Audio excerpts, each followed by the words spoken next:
Good morning, good evening, good day, greetings and salutations. I would say welcome to the Safe Room featuring Security Side Quests. Thank you all for joining us today as we begin another epic adventure. So, my name, as always, is Tristan Waddy, and I am a practitioner of the security variety, specifically helping customers accelerate their journey to the cloud in a secure manner. And today I am joined with the magnificent, the mysterious, the Mr. Russ. Ran out of words. Thanks, Tristan. I'm Russ. I'm a part of the customer incident response team. I help AWS customers contain and manage their incidents. All right. And that is also an interesting place to be, right? Because you deal with a lot of different items. And I think it goes in line with today's topic of automation. Now, we got to do the wave for automation, right? And we also got to shout out to the chat to say, hey, where are you coming in? Yeah, automation. We got to do the fingers with it, right? So feel free in the chat to say, where are you dialing in from? Where are you coming from? And I would say hi. Right? It's little things like that. It's just saying hi. How you doing? Just like someone says, hi, everyone. Hello. And feel free to always jump in and just say hello. There's also another question, a very important question. Russ, what is it? Of course. Our question of the day is, what is your favorite pizza topping? I mean, we did dessert last week, right? So pizza topping seems pretty relevant. What is your favorite pizza topping? That is an interesting question. And some could argue pizza can be dessert as well, depending on what toppings go on it.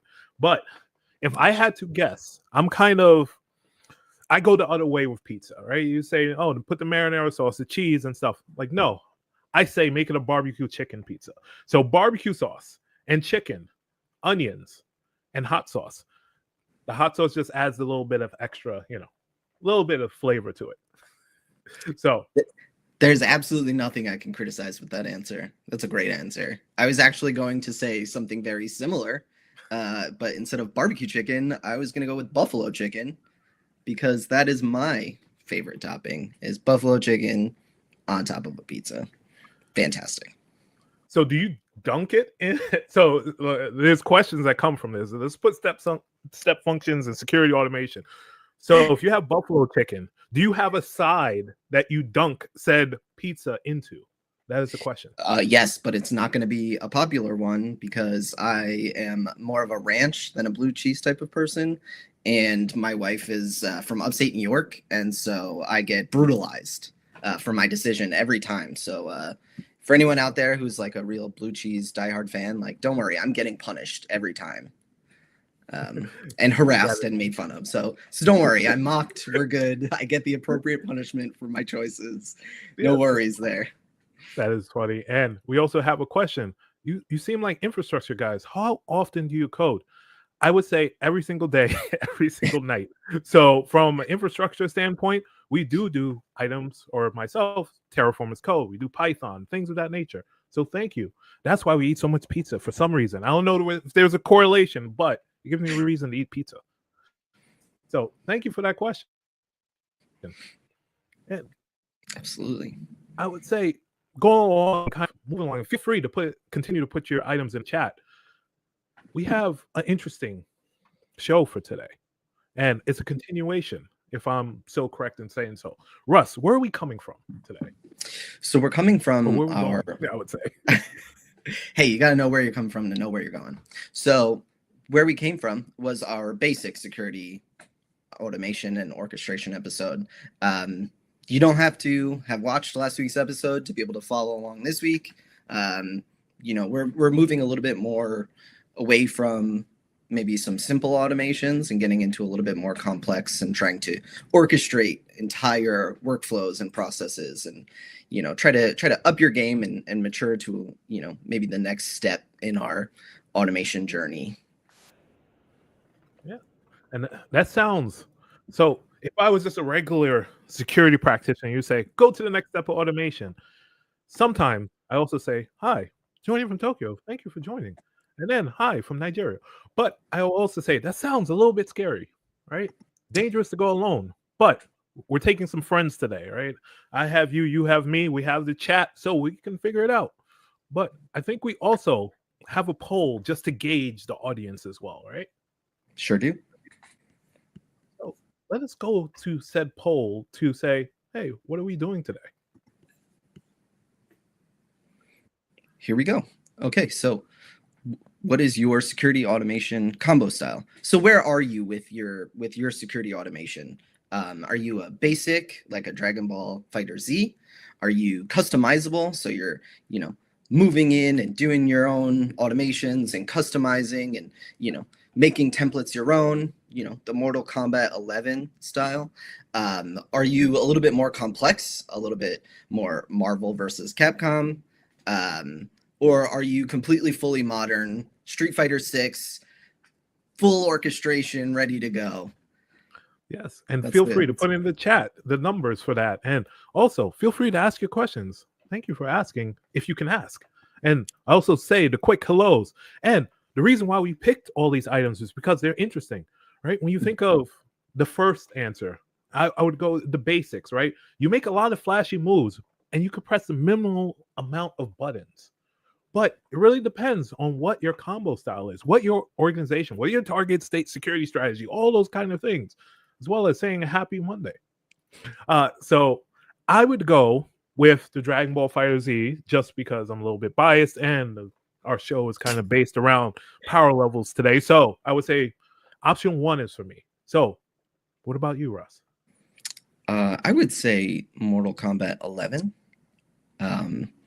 Customizable, taking templates and pre-existing things and making them work for, my setup. I think that's a little bit more where I am. It looks like we have someone who's super modern, Street Fighter 6. Good for you. Please feel free to put in your number into the chat, and we could see our numbers populate as we're discussing and going over things. So yeah. And this just helps to set the stage. And I thank everybody for joining in today with that. And we also have another question. Beginning to learn the code, but I love listening about the different languages and programs. Well, first, I would say that's great. You're starting on the journey to code and like learning about different coding languages because there's a similar item to every coding language. And that is taking it one step at a time. The bits and bytes, the ones and zeros, everything that goes into it. And just keep at it, I would say. I think that's one of the important things for every language. And also, if you were to use developer Q along your coding journey, you can learn a little bit or a little bit, 1 or 2, 3, 4, 5, 6, 7, 8, 10 things. So thank you for joining in. You absolutely can. All right. So while people continue to populate the poll, we were at the basics of security automation. So how do we take this to the next level? How do we continue on this path? That is a good question. Also, the question of hello is always popping up, and I always have to pop it up. But today's topic, as we dive a little bit deeper into automation, it's talking about the evolution of security operations. It's an important topic because once you start out with click ops, as they say, of going around the console, clicking and seeing what happens, you're going from, let's say, reactive to proactive. You're going to your growth structure. What do I mean by growth? I mean going to understanding security orchestration. Right? Because you can have all these different instruments, right? Let's say as security tools, but how exactly you use them is very important because in order for every instrument to be heard, you have to have somebody conducting it. You have to be going down a certain route. So we'll touch upon that as well as some of the technical foundations that you would start to go down, right? And what do you mean by technical? Well, if we're in the AWS ecosystem, services like Security Hub, Guard Duty, Macy, Inspector, Detective. I can keep going. But there's some hidden players. Lambda and Step Function. They get a good old, +5 or 10 billion points to them because those are some powerful services when it comes to just orchestration as a whole. But I digress because the last point we're going to talk about is actual cases from a customer standpoint. What are the common use cases when it comes to just leveraging security orchestration, right? Because you started to automate, but how do you orchestrate it throughout an environment through one AWS organization, 2, 3, 4, 5, because you have multiple companies or subsidiaries or something in the case may be. So it's a lot that we're going to cover today, but we also want to make time to say hello to everybody that's dialing in or tuning in or listening in or viewing, all those kind of things. But the verbal poll that I have for today that I'm going to specifically say to the audience is, we're talking about a lot of tools here. So what I'm trying to get a count of is exactly how many different security tools are you trying to coordinate? This would be an interesting question to pose to chat. So if you are a security administrator, level 1 through 400, how many tools are you trying to interact with on a daily basis? I'm just curious to know, because I don't know about you, Russ. How many do you interact with on a daily basis? Yes. Exactly. So many. What is the answer? Green. Yeah. Just go. So all of them. Yeah, exactly. And it really stems from just what customer use case you're working from, because you can have multiple security tools serving specific purposes in a customer environment, especially if you're working with some of the partner services that go into the different AWS environments. And what I mean by that is, maybe you have something like Splunk in one environment, or maybe you have something like CloudGuard in another environment, or CrowdStrike or something along those lines, and you have to integrate that. And how do you integrate it? Maybe you have Lambda functions, maybe you have automation. I forgot the fingers. Automation that's in place. Sorry, we're a little delayed. Right? So all those different pieces of the puzzle. So I think that is a good place to just start to understand. And I would say, when you think of security orchestration, Russ, right? You think of all these different tools that customers are using, individuals are using, and somebody says 4. I would be curious what 4 together. Yeah. But what is kind of the definition of security orchestration for the people on the other side of the interwebs? Yeah, absolutely. So orchestration, which is, I mean, very similar to automation and is, I'd say, sometimes misconflated.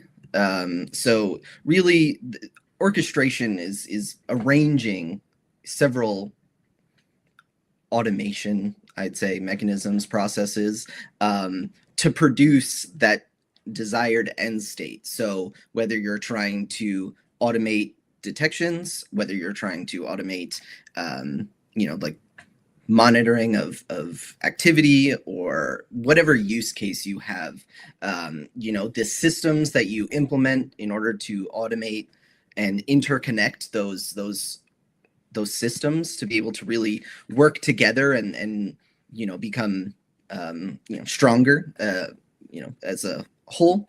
That's what we're talking about when we say orchestration versus automation. It's really the next step in the maturity process of your automation and trying to as much as possible get rid of the automation hand sign delay, and really have everything running smoothly in the background without having to do much except for maintaining your code and stuff like that. Don't forget to do that. Yeah. Maintain. If you take one thing away, maintain code. I digress. Yes. Sorry. No, and it's something I see all the time too, is people forget that their EC2 instances are running an operating system that needs to be updated and maintained. So that is something that I see happen. So just maintain your code as well. Yeah. But there's a lot of within orchestration, a lot of opportunity to kind of, as I sit here and speak generally, because it is so customizable and you can really fine tune so many different processes and mechanisms that, there's no good answer for the definition of orchestration without using some maybe examples or, taking in the context of your environment. Yeah, and to go along with that, I would say exactly +1 to all of that. You're exactly multiplying your power, right? We're using the term power level in this in this show, right? So if you have multiple security tools, you have multiple processes and multiple teams with an automated workflow, you're starting to head down the path of maturity. And that's a big thing to consider, because when you're looking at how to centralize management across a large organization, an enterprise, you really want to make sure that you don't have these information or security silos, right? These disparate systems and environments. You want to make sure that there's a flow going throughout your environment from a security perspective that different stakeholders can take advantage of. And we also have some questions. If we get to chat, can we get a poll of how SOC folks are dealing with the automation complexity? This is a nice question to pose to the chat live. So thank you, Carrie, for asking this. Is how many SOC folks are dealing with automation problems? And that's also a teaser to later as well. So thank you for that. Hello from Toronto. And you also said cloud on-prem. And I am a solution consultant looking for a breakthrough. If there's a secret that I will tell to the other side of the interwebs, is Lambda, step functions, and making sure you have alerting set up. Those simple things. How do they fit together? Stay tuned, right? And thumbs up with that. Any visual examples? So we will get to some of the visual examples a little bit later. Thank you, Larry, for asking. All right, so we'll continue on. So we talked about the definition of security orchestration. So we're going to the evolution phase, right? Automation to orchestration, right? So when you think of the evolution, you start to think of all of the tools and start to think of, hey, how can these be strategically used in such a manner that is, one, cost efficient, two, optimized for our environment, and three, it fits our use case. Because I don't know if you've seen this, Russ, is so many tools within the environment, they're all taking in all logs from everywhere. And what happens? Some alerts go to the wayside because, oh, that one always triggers. Oh, we don't have to worry about that. It's just excessive noise, right? Alert fatigue. Yes, exactly. And when you start to have all these tools in the environment, and you may have a centralized, let's say, pane of glass, but there's 4 of them, then is where do you look? Especially, have you seen that on the response side of just, all right, show me this, and it's all right, these 5 screens. It's like Tony Stark pulled up on the screen, right? Yeah, absolutely. So see it every week. Yeah. And the thing is there's some bias that's implemented. And what I say is, why is there bias? It's because everybody has a favorite automation tool. Everybody has a favorite dashboard, a go-to, especially when they're in their environment that, hey, something's happening, I go to my comfort zone. It's like going to your buffalo chicken pizza, right? It's your comfort. So when you start to think of it like that, how do the processes and procedures and things of that nature start to shape your environment? How do those biases start to be implemented? And I also pose that question to the audience of kind of, what is your favorite automation tool? I think that's it's a good place to start off with, right? What is your favorite automation tool? Drop it in the chat. We always like to see, right? How do we go from basic to complex or customized, or your favorite combo style? So while you're thinking of that, I think the favorite automation tool that we're going to talk about a little bit is going towards a step function route, a little bit towards a Lambda route, right? So good, even the dogs are barking about it. So when we start to hear this and understand it, I think we understand why orchestration matters now. And it's because there's an expanding attack surface. That's, if we wanted to boil it down to the ones and zeros, the simple explain is that exact thing. So cloud migrations, creating multi-environments, which create security that is complex across public, private, and hybrid deployments. The comment earlier from Kerry, cloud and on-prem, where do the SOC people have a lot of, let's say, trouble dealing with some of the alerts? Maybe it's because they're looking across multi-cloud, right? So all these different things. And then alert fatigue. Russ, you were talking about that. So what is your experience with alert fatigue? Yes. So there is a lot of alert fatigue. I think that's the case in every single security office everywhere. I think, when we're discussing alert fatigue, we're discussing, filtering down to what is important. When we're talking about alerts, as much as possible, obviously we're trying to catch malicious activity. And so every time that you're spending any amount of man or people working hours on something that is not immediately impactful, or it's I don't want to say it's wasting your time, but it is definitely redirecting you from where you want to be as a security enterprise or organization. So when we talk about automating tools to decrease on alert fatigue, it's super important, because once you start seeing the same thing over and over again, you start to dismiss it. And that's when, unfortunately, true positives slip through. And then that's when you have to deal with my team, because you're running an incident now. So alert fatigue, I think, is something that every SOC deals with, just from dealing with detections, as well as, how many different tools are you using? You're using SOARs, and you're using EDRs and host detection, and then there's network tools and detections. You have your SIEM to aggregate all of these things together. So you have so much going on that you need to prioritize, eyes on logs or eyes on important critical data, instead of using all this time and energy and things that could be just automated and taken off of not just you as an analyst, but also as the organization can also decrease how much they're taking on, especially when you're talking about risk and threat modeling and stuff like that. So we're really getting through and pushing through past that basic automation to try to incorporate all of your security tooling as much as possible to give you the ability to spend time where you need to spend time, and not on these processes that are just kind of, cluttering up your workflows. Yeah.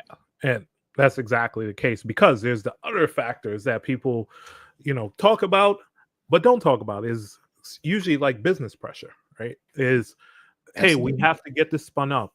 We have some customer expectations, our reputational risks, right? And on top of compliance and things of that nature that come into play, especially when it comes to the security automation piece of the house and the security orchestration piece of the house, right? You see how it starts to all build up.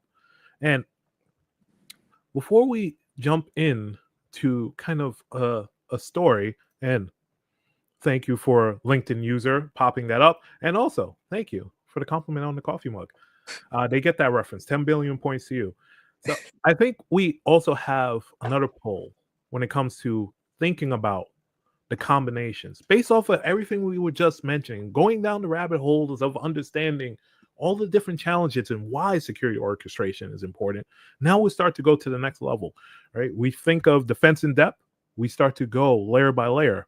So if we were to look at our next poll, this would be an interesting take to the audience, is which AWS security service combo matches your style? Because this whole episode is based on powering up. And then also, if you were to do a little bit of combo, right? Auto configurations.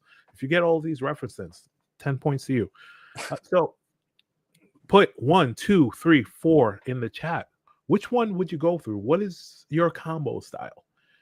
Me personally, I would go towards, I'm more of a command center combo type of person. It's Security Hub plus Event Bridge. You're triggering these different items on what's getting filtered into the environment. Because you think of Security Hub, the hub for everything. So you think of config, guard duty, CloudTrail, all of that goes to Security Hub. Now you can have some automations in place. And then eventually, kind of the symphony of orchestration that you can bake in, especially if you have the event bridge in that combo. But Russ, what about you? Absolutely. I think that that all of these tools are very powerful and have their place. But for me, my style is definitely the step functions in Lambda. I think that there's a level of customization, that you're able to do within those tool sets to really empower, yourself and your entire organization really to really automate the manual processes and really kind of dive a little bit deeper. And also step functions has a really nice visual editor as well. So if you're lost in the code, or if you're trying to show maybe non-technical like business support or leadership who's not technical, step functions does have a nice visual editor, so that way they can still get a picture of what the automation is doing without necessarily having to go through the code line by line and explaining it to them. So yeah, I think that's my answer. Yeah, and it's very good, and there's no wrong answer here, right? It's just your preferred style, right? And thank you for joining in, Alberto. And feel free to reach out to us, and if your work includes automation, I'd like to hear about it. There's some side quests for later, but I digress, because we have to take that step back. And first, we have to remind people to follow and like and subscribe, all those good things, to the AWS pages on your preferred platform that you're watching on. We have to take that second, that pause, and then get to it, because the voice, right? We have to talk about the voice of the customer, the voice of the individual, the voice of the security practitioner. And where do we talk about this? Some may ask, some may say. And I think that goes to the legend aspect. And as SideQuest Legend has it, one day I will work on my announcer voice. But in a world, yes, in a world, one practitioner will talk about a specific board and specific game that we like to play here at the Safe Room featuring SideQuest. And that is to get to the place of, one, understanding, and two, getting to the right screen. Because as SideQuest Legend has it, and what I will do is I will remove us for a second so everybody can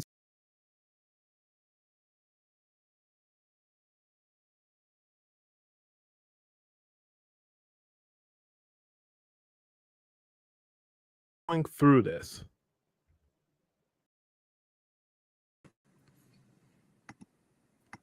I think somebody forgot that we get muted once you're taken off of the stage. Yeah, and that was the funny thing is I was about to go and unmute it. So there we have it. So we have a new setup. We have the board, and some may ask, what is this board? Well, when SideQuest, or as SideQuest Legend has it, is essentially a visual representation of the security practitioner who is going down the route of understanding of, hey, I'm an authenticated user, and I have the trifecta of people trying to access my environment. And if we set up the context from last show, is we are a company that is overwhelmed by security threats. So how do we implement automations? How do we start to go down the route of saying hello and hi and all that good stuff? And thank you for sticking in. But also to ask the question to ourselves and to the audience of, how do we get to a secure environment over here in our AWS environment from way over here? Interesting question, right, Russ? So I think we have to build a road, right? That kind of starts with our practitioner that is trying to deal with all of those individuals that are trying to access their environment and have the automations in place. Well, how do we do that? We have to build the automation route. And where do we start? It's an interesting question, because if you're implementing basic automations, where would you start, Russ? What is the basic pieces that we need to put on the board to start going? Let's see. We need authentication. So let's go IAM. So IAM, that is a good start. So if we have IAM on the board, we're starting to figure out our route, and we'll clear up some of these pieces because we need a big runway, because this is orchestration we're talking about. So I think the other piece that I would add to this, if we were to go, let's go back up here, right? Because IAM is the first piece. Least privilege is a good place to start. But I think we also need to start to generate some guard duty alerts. So if we have guard duty in play, right, as one of the particular pieces of our puzzle, I think when you're looking at security orchestration, you're looking at it across multiple systems, and you're looking at, hey, I believe in the cost-efficient solution, which is a great thing. And also, somebody also mentioned to go down CloudWatch, event log automation, as great pieces of the puzzle to add. So if we were to look about adding that, let's put it up there, right? So we have CloudWatch, we have guard duty, but what are we doing to help build this road right here? We have that piece. The next piece I think we should start to go down, and I pose this question to the audience: what's your biggest challenge? If you implemented some automation, what is your biggest challenge that you have? Feel free to put it in the chat. What are your thoughts? What is the biggest challenge, Russ? For me, it would probably be integrating between those automations, making your automations, not break each other, not even getting into the integration itself of the, but yeah, just making them not break each other. Just not break each other. And I think we could do that with a Lambda, right? Lambda, it seems like it won't break anything, right? It never would break anything when we do items like that. So we're going down the route. We're saying hi and thank you for joining us, Marcin and Susan. Thank you. We're going down the route of understanding. We have identity, we have guard duty, we have CloudWatch, and we have some Lambda triggers, and we're trying to get here to our environment, right? So I think part of it is trying to simplify the process. And what do we mean by that? Is maybe we loop back down. We take a step back, right? Because while you can do the basic automation, and the basic automation would have ended right here, but I think there's a powerful piece that we need to add to this puzzle.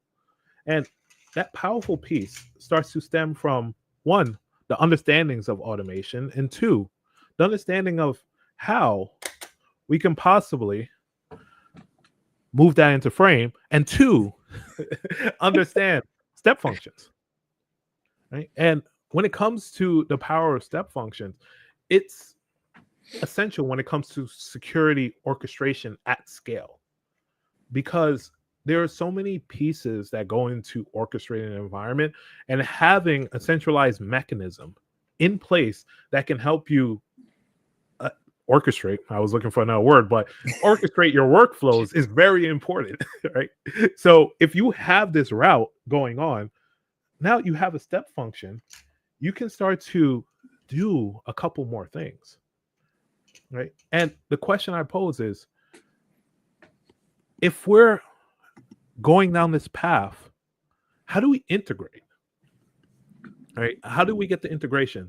And I would pose this question to you, Russ. What is your most painful integration challenge, right, when you think about just orchestrating within an organization? Oh man.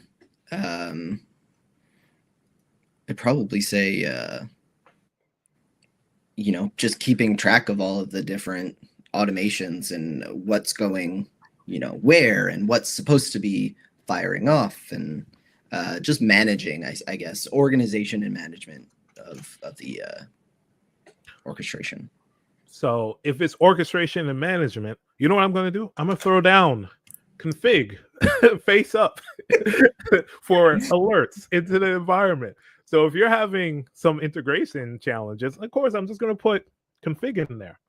But I think the important step to understand within this and the solution is the integration layer within advanced workflow or orchestration, right?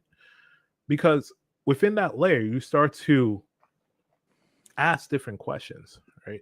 It's not just how do I automate this, but it's how do I automate this efficiently within my environment?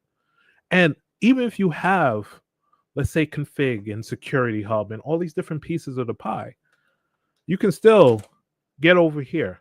The arrow's a little bit off, but the item to really look at is there's a lot of pieces on the board that we're not accounting for, because you can have this blank space here, but there could be a third-party SIM, right? You could have Splunk within the environment.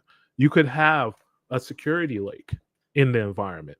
So now you're starting to center all these items, and what we're really trying to get a point in this journey across is the challenges that customers, individuals, everybody that's watching may have. And it's how do we take all these different tools and create some automation that's a little bit powered up. That's power levels over 9,000 if we continue from last week's episode. And I think that's where, for today, we need to hit the Zach Morris timeout and the pause button. Let's pause the game and let's take that step back to just understand some of the little bit of the insights and the workflows that may come into the planning phase of this. And I think that's an important part. So while I talk about the assessment item of how do we make sense of all this orchestration, Russ, you can start to bring up kind of the demo side of the house. So I'll talk about the boring stuff of how do you assess and plan? Well, it's a current state analysis. That's essentially what it is. You catalog your existing security tools, your workflows, your manual processes that you have to identify. And then you look at the automation opportunities. It's a simple formula, because once you start to do that, then you could start to rate your maturity within your organization. And it's okay where you are in your security maturity journey. It's just that you have a target state in mind when it comes to that. So when we start to head down the road, you start to look at the tools. You start to look at, hey, how can I increase my automations? How can I orchestrate? And for that, that's where we dive into today's demo. And Russ, take it away. You do the fun part. All right. Okay. So first off, this is AWS Step Functions. We're going to go through the console. It's just a little bit easier to visualize and show you. So I'm going to just get started, and we're just going to go through the Hello World demo. It's already here and pre-built for us, so let's go through it. Okay, so this is what I was referring to earlier, discussing the visualization tool. So you can go here through design, right here in our corner. What we can do here is add different actions, flows. We can go through and look at different services that we want to do. This is what I mean when there's so much customization available. You really can do it all right here from the design. But there's also the code section, so that way you can customize things, make it work in your environment for your setup. Today we're going to go over just a little bit of this. Obviously not going to go through this line by line, but just kind of showing, what these step functions are, what they're capable of doing, and then maybe just having a little hello world pop up at the end. So here's the three basics. You have your initial design, your initial code, and then the initial configuration. So you can still create logs, put in a CloudTrail error, or put in a CloudTrail, so that way this is also being logged. So once we do that, we have everything set up in the beginning. We're going to go ahead and create this. So now that this is created, we have an optional input that allows us to, we're not going to do that though. We're just going to go ahead and start the execution, so that way I can show you how this works. We'll see everything in the event log for what actually occurs. And then, well, let's change this to demo mode. And then we'll just go ahead and hit start execution. Okay, so it is in progress currently. This is, oh, okay, everything succeeded. So look at that. Our automation was good, even though we didn't really set it up. AWS did. But we see here, there's a visual graph view that will allow us to very clearly see what exactly happened. So here's what we're going to do. We're going to click on set variables and state output. This is what is happening at that step. We're setting up, is this the hello world example? Yes, true. Execution waits 3 seconds. So it's just going to look to see that this is the hello world example. In this case, it's true, and it did wait 3 seconds. And so we have the 3 seconds. We executed in parallel 2 different branches. So what is that? Executing in parallel, 2 different things occurring at the same time. It's a little bit self-explanatory, but this is where you start to see some of the functions and abilities here.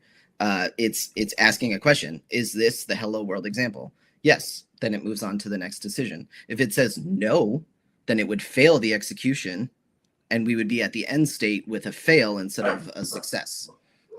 See? And so with that, you have the option to add in different steps. So in this case, this was a parallel branch. This is the date, and then our snapshot time, which is exactly what we were looking to do here. So we were going to put the start date and then the time. Happens together to be able to show what is capable. But then once both of those 2 are both succeeded, then you move on to the checkpoint. So we're going to see here that we have both of our inputs. And then this is the summarization of the execution, which we won't see here, but it's just, this is what it would paste out. So saying, this is the hello world. This is how long the execution took to run. This is when you did it. So even though this isn't necessarily a security-based automation, it gives you a little bit of example on a quick and dirty example of what you can do and how you can kind of organize in a very, formatted, regimented way, but also has your graph views and your visualizations that allow you to troubleshoot easier. When you have a lot of automations going on, and once we start looking at state machines and how many different things are going on in a mature security office, you want to be able to see very quickly where the issue is coming in, which you can do very easily right here. It even will show up as an error if there was one, instead of green or red if it failed. And so this allows you to look at what step in the process is really failing, where the error is, what is not working for your automation. And so it is a powerful tool that allows you to do so many different things. I'm not going to be able to get into all of them. We just don't have the time. I could have done the entire hour on this. It really is, kind of trying to, give you as much information as quickly as possible about a topic that's so wide and far-reaching that, even though this is the advanced orchestration episode, we still don't have the time to get into the nitty-gritty of what you can and can't do with this tool, yet alone all of the other tools that we have. So, but this is a tool that can integrate into your existing environment. You can easily add in some basic automations. You can get more complex as time goes on. There's a lot that you can do. And there's also, I believe we have some public workshops that will also give you a little bit of demonstration on how to use this tool. So if you want to learn more, feel free to do that. And I'm sure that we will have some additional resources coming up pretty soon. Yeah. And I think you touched upon a couple of different points that are really important, right? Is one, parallel workflows. Because when you think of orchestration, you're thinking of multiple tools working in harmony to essentially, one, let's say, identify an issue, fix the issue, report on the issue, and then also say, hey, how can we get better? So one of the items that you can start to look into when you're thinking of automation is actual playbooks. So creating automated playbooks is an interesting concept because you're essentially working backwards from, hey, I have this automation in place. I have this orchestration in place. So is there a way that I can leverage infrastructure as code and the knowledge of my environment to kind of, hey, work backwards from? And also, when it comes to the name of the tool itself and how you can use it, it's all piece of the puzzle when it comes to using step functions. So if you go within the AWS console, you'll be able to see and play around with it a little bit more. So great for asking that question. And good evening. Hello to you as well. So when you start to think about your process and your workflows and your metrics, all those different pieces play into everything Russ was just going through is, hey, that was just a hello world. And you were able to articulate and show and demonstrate how powerful that was. And the one important piece is the different steps in the process. So it gives you that visual representation of, hey, there's this gate here. It's and or if else, that kind of feel of, hey, did this succeed? Did this go through? Okay, green is good. Or red, bad. How do we fix that? How do we improve from that? And I think that's an important part to know and kind of go through. Another important part is to like, subscribe, and all that good stuff. I always throw that in every once in a while. But also to think about your own journey as you go through trying to level up, trying to power up, trying to identify yourself as being over 9,000 in power level with a great combo at that. So the other piece that we have to identify and go over, as Russ alluded to, is some knowledge quests. Because we talked and spoke and all of the words that go along with that when it comes to how do I raise my security automation power level for my organization. And I think that really stems from just breaking down to the ones and zeros. And what does that mean? Well, maybe when it came to basic automation, you leveled up. But you have to think of it as just that, levels. So once you go to the next level, you start again at L100. You begin to be a Turtle School trainee.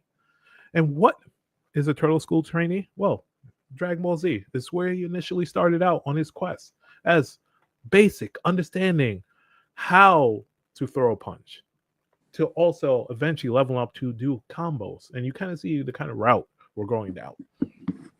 So when we start to think about, hey, what do we do when it comes to orchestration? Oh, I think there's a couple of great pieces of documentation out there, especially from a solutioning standpoint, that we can share out with you. And the first piece, or the first area we can start to dive in, is to SOAR. And you may say, okay, what is SOAR? Well, half of it is in the title of today's episode. But the other half, I would say, comes from this of just security orchestration, automation, and response. So as you start to go through, I was going to say AR, but I couldn't think of a R, right? Because I wasn't talking about pirates, but yeah, that joke would have went in the trash. But when we start to go security or orchestration, automated run books, AR, automated run books. Yeah. Well, I would still tie it back to pirates. That's how my brain is broken. My automation is not there in my head. It's kind of it's just error messages. It's just like go to pirate. But level 100 is going through it, understanding the solution library and kind of understanding what's out there within the industry. And you can figure out basic items for your environment and also advanced items for your environment. So just getting a look at, hey, what solutions are out there, the resources, things of that nature. If you go to this page, feel free, reach out to us. Let us know, hey, I went down this route of understanding SOAR. And maybe you also started looking into pirates for some reason. But the level 100 is just that, is, hey, what is my introductions to these different pieces? But if you want to start with something a little bit more specific, then I would suggest going to a service. And I'm biased for Security Hub because I think it's a good place to start off with. I don't know if you would agree with that, Russ. It's just, if you wanted to start in kind of your automation journey, I think Security Hub is a great center point, right? Lack of better words, it's in the, you'll start to go through initiated automated responses and things of that nature. So you can go through the different cue cards and reading about the stories and all those different pieces. But Security Hub, would you agree with that, Russ, with Security Hub in the middle? 100%. Hand in hand? Absolutely.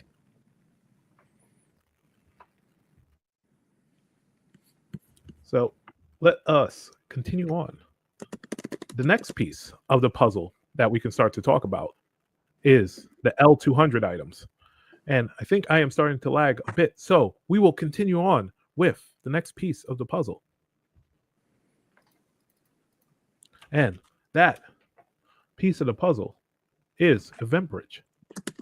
This is how you become a super security automator. This is how you take it one step further beyond.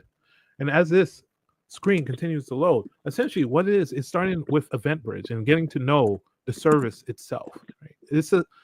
It's a course that you can enroll that is free. You sign up and you start to understand, hey, what's going on within my environment? Well, we start to say, hey, Event Bridge is a good place to start. Notification, centralization. So how do you view Event Bridge? Who's the intended audience? As I zoom in and understand architects, business, cloud operators, decision developers, pretty much everyone. So this is a good place to start off.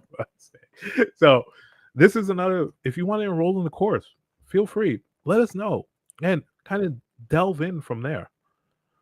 The other piece that you can start to go is the documentation route of just, hey, what white papers are out there?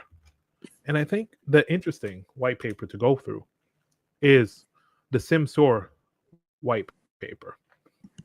So this is how you can improve your defenses. Another great piece of the puzzle. Have you read through this white paper, Russ? On your side? I have. Yeah. It's a long one. Would you say it was? Yeah, that's what I was going to say. You see, all right. So in terms of how much reading you have to do, so you start out with this little size, right? By the end, you're about this size. Little props for it. But it is great information. 16 pages of goodness. So continue to go down, read, explore. Let us know. Type it into the comments. Follow our community page. All those great things. Because eventually, after super security automated, you become ultra instinct. You have the auto combos configured, and you're able to go and understand and see through everything and see all the alerts before they happen. And because you start to go through the work, say, hey, and I understand that my connection is dropping as I'm loading all this good stuff in there. There we go. Yep. Connection is back and goodness is back. So the threat detection response workshop, I think an alert triggered on my side because it's so much power loading that my laptop couldn't keep up with it. But going through the threat detection and response workshop is good exercise in order to say, hey, what's going on within there? And the name SOAR, yes. And great, thank you. And www. And we have a question. How easy is to migrate Evernote data to AWS members and can continue to share my project with my team while they also transition to AWS? This is an interesting question. So there's a couple different components to this because I start to think of, okay, you have data, and then what are you trying to do with that data? Because are you trying to alert on that data? Are you trying to understand or analyze the data? Because then that leads me to different services. Because EventBridge, essentially what you're trying to do is you're getting notifications, right? All the events happening within your environment. So if you're talking about migrating your data, then you go towards Amazon S3 or a database or something along those lines, and then you can alert to what's going on within that piece. But as we start to go through and understand how to do that in an ultra instinct type of way, because you're in that automation, you did the workshops, you went through the process of understanding each piece of the automation trail or the automation power-ups, I should say, and you take that step back and you zoom in on yourself and your environment, and you say, I can see right through this. I can create a playbook, a run book, and say, I took care of it already. Did you? Maybe. But we take it a step back because we're not there yet, because we have to go on those quests. So out of all those, Russ, what is your favorite item to go and dive deep into? Oh, I would probably say, I think, honestly, I really just like going into the tools and seeing what I am capable of doing, what you can automate, and just looking to see what my personal pain points are and trying to address those. So for me, I guess it's reading the manual. Yeah. And sometimes it helps just poking around the console and figuring out these different items, right? Because, hey, how do I play around with automation? Yeah. You just start with exactly what Russ did. It's like, hey, hello world. What can I do with this? How can I manipulate it? And it starts to have you ask different questions to yourself. It's, hey, how do I level up and continue to level up? And how do I get to a place where maybe I ask the question of myself of what's my next goal? What's my next power level? And that, when we get to the process of understanding, hey, after today's session, how do we power up? How do we learn instant transmission with the integration of the mastery? How do we learn Kaioken and advanced workflows, a fusion technique with different platform unifying, all these different items? Feel free. We have 2 minutes left. Put a number in the chat. 1, 2, 3, 4. You know, it's all these different items that we can level up. Russ, what do you pick? We have 1 minute left. I would go with instant transmission. That is a good one. I think I'm a Kaioken person, multiplying. How can I take all these workflows and just level up myself? But for sure. I think, yeah, it's an interesting conversational point. Mm-hmm. But I also say we talked about a lot today. And thank you for all the viewers that stayed from beginning to end, because this is a complex topic that has a lot of scenarios and workflows and paths and endings. So it's like a choose your own adventure book, but there's no end. You just keep skipping to different numbers. So I would say thank you for joining us, and tell us on LinkedIn. Feel free to connect and say, hey, I am working on level 1, 2, or 300, and join us next week as we dive a little bit deeper into another topic. So thank you, everybody. And I think that's where we end it for today. Right, Russ? Of course not. We always have to make sure that we add in, build an incident response plan. Thank you. See? Yes. And that's how we end. Have a great one, everybody, and thank you for joining. Time to go. Thank you. Oh, Happy shit. St. Patrick's Day. Green. Oh, Take care. I totally forgot. Yeah.